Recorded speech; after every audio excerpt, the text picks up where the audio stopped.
You're listening to the Public Health Entrepreneurs Podcast with your host, Dr. Charlotte Huntley. Greetings, everyone, and thank you for joining me on this episode. On this podcast, we explore topics of interest for professionals at the intersection of public health and entrepreneurship. My name is Dr. Charlotte Huntley, and I'm really excited that you've decided to join me on this episode.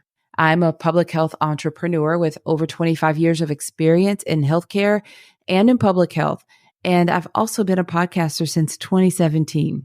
I am super excited to tell you about our exclusive workshop that's coming up. Are you ready to make your side hustle your full-time gig?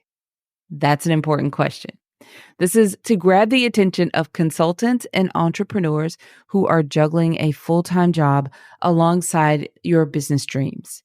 So is your goal to leave your current job and work for yourself full-time? Or does the path to making that transition seem unclear or impossible? You're not alone. I've been there and I've successfully made the leap. Now, over the years, I've guided countless professionals like you to become full-time entrepreneurs, and now it's your turn. We have prepared a game-changing workshop to help you.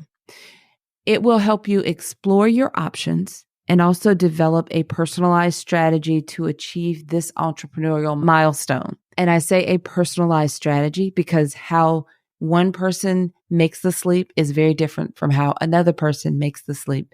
But we will explore all of those options and help you develop the strategy that will help you accomplish this milestone. Don't miss this opportunity to transform your side hustle into your main hustle. Now, to secure your spot, there's two ways. If you already received episode emails from us, so if you get an email that lets you know about the new podcast episodes that are coming out, then just keep your eye on your inbox for priority registration details. If you don't already receive emails from us, then check the link in this episode description for registration details. So in the description for the episode that you're listening to right now, in whatever app you're listening to, you'll find a link for the workshop that's coming up with all the details for registration. Now, on today's podcast, I would like to talk to you a bit about networking at conferences. I'm sure you saw the title, may have caught your attention, and maybe you're getting ready to attend a workshop. I think that we have these workshop. You may be planning to attend a conference.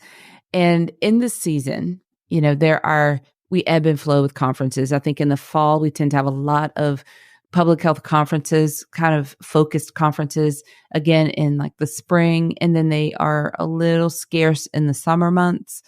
But at any rate, we're at some point either preparing for a conference, thinking about attending a conference, and I think that that's a magical opportunity. And as an entrepreneur, there's some things that we need to be really aware of and thinking about.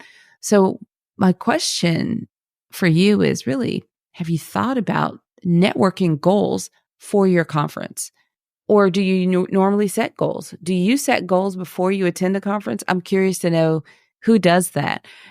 Also, sometimes if you're like me, we can set these goals that are just really overly ambitious, and then we end up feeling exhausted or defeated if we don't accomplish those goals.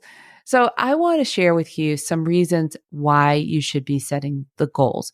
I mean, I could go on. I get excited about this topic. So bear with me, take some notes, but this is going to really help a lot of you as you prepare for the next conference. I mean, there's a lot of effort and energy and often money invested to attend the conference, to be there, be present, to do all these things. So if you can develop a strategy for networking, it will only really enhance your experience and make it more manageable for you going in. So setting networking goals before attending a conference is a strategic approach that can significantly enhance your experience and outcomes. And here's why. One of the reasons or ways that it does that is with focus. Having a goal or having goals for your conference will help you prioritize your time and energy on the most valuable connections and opportunities. Because as we all know, some of the conferences, especially the bigger ones, there are so many places to be and they overlap at the same time. So you really you can be bouncing all over the place without having a goal. If you have a clear goal for the conference, then it can help you be focused.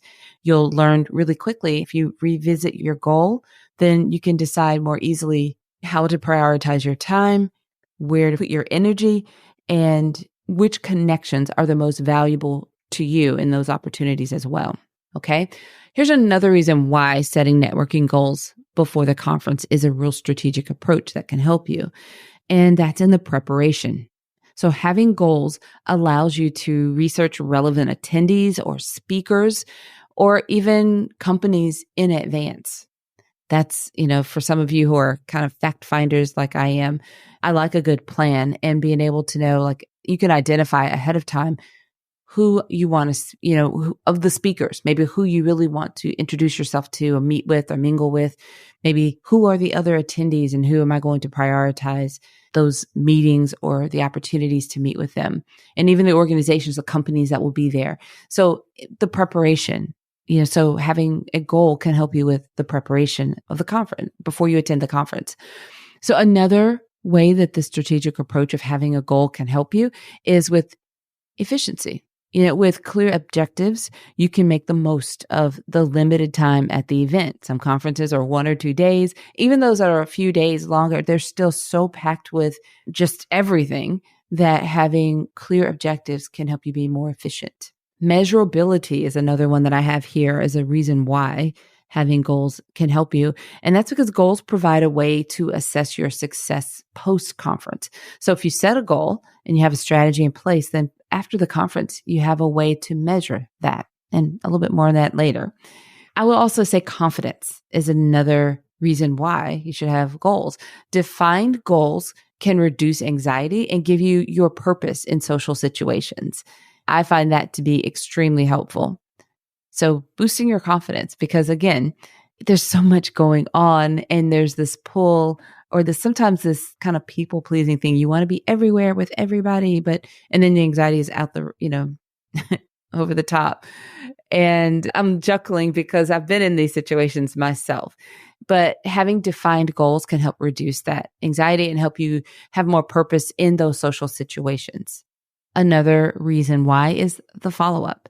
Goals help you plan meaningful post-conference actions and relationships. And finally, I'll mention ROI, or your return on investment. As I mentioned, and all of you are very aware, the cost, not just the time and the energy cost, but the money, the financial investment to attend the conferences. So having clear objectives ensure that you get maximum return on your investment of time and resources to be there. Now, have you thought about preparing a networking strategy for before, during, and after the conference? I get excited about this because I know from personal experience how important this is, how much it helps the overall experience, and you can truly measure the outcome, and it makes you decide which conferences to invest in the next year. Don't worry if you hadn't thought about these things because I've got you covered. I'll share some of my favorite strategies with you over the next few podcast episodes to help you make the most of your next conference. So not only, hopefully I've convinced you of the reasons why you need to have goals or a goal for your next conference that you attend. Hopefully at least one of the things I mentioned has convinced you. So on the next few episodes, I'm going to give you a lot of, I consider it high value strategies. So make sure that you're tuning in and you have a notebook handy and you're going to be able to develop some strategies for yourself that will help you with your next conference. I'm excited about it. So in addition to the workshop that's coming up that I mentioned at the very beginning of this episode, I would like to remind you of our amazing Mastermind Group program. It is best suited for established public health entrepreneurs where we work together online and also gather together in person for a 2-day retreat. And we do this twice a year. We've had entrepreneurs travel from all over the U.S. and beyond to attend our in-person retreats. Enrollment is only open twice a year. in June and in December. And the only people that will be invited are the people who have submitted an application. So if you would like to know more about our Mastermind Group program, then please visit our website and submit an application. That lets us know that you're interested. And then we can follow up with you to make sure that you have all of the details and see if it's a good fit, and then give you the opportunity to join us if it is a good fit during that enrollment period. So you can find all the details about the mastermind in the application at publichealthentrepreneurs.com. But you'll also find the links to our Mastermind Group program and our upcoming workshop in the description for this episode as well. We try to make it super easy for you. All right, everyone. Until next time, have a fantastic rest of your day. Thank you for listening. Visit publichealthentrepreneurs.com to learn more.